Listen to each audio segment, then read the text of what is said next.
Hello, আসসালামু আলাইকুম। আজকে আমি রান্না করছি চিকেন বিরিয়ানি। তার জন্য প্রথমেই কড়াইতে পর্যাপ্ত পরিমাণে তেল দিয়ে দিব। তেল দিয়ে এবার কড়াইতে পেঁয়াজ দিয়ে দিচ্ছি। আমি পেঁয়াজ ডিপ ফ্রিজে সংরক্ষণ করি যাতে সময়টা বাঁচে। এই তো পেঁয়াজ দিয়ে দিয়েছি, সাথে দিয়ে দিয়েছি কাঁচামরিচ।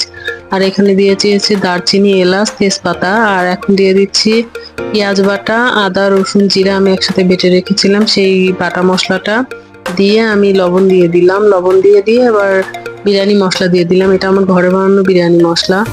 আর সাথে একটুখানি পানি দিয়ে এই মসলাটা ভালো করে একটু কষানো হয়ে গেলে এর মধ্যে দিয়ে দিলাম মুরগির মাংসটা। মুরগির মাংস দিয়ে টক দই দিয়ে দিলাম। টক দইটা পানি দিয়ে ফেটিয়ে রেখেছিলাম।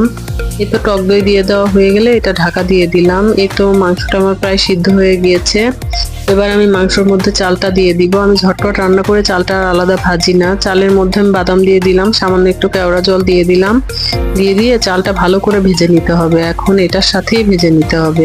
চালটা একটু ভালো করে ভাজা হয়ে গেলে এর মধ্যে আমি দিয়ে দিব দুধ। ১ কাপ পরিমাণ দুধ নিয়েছি।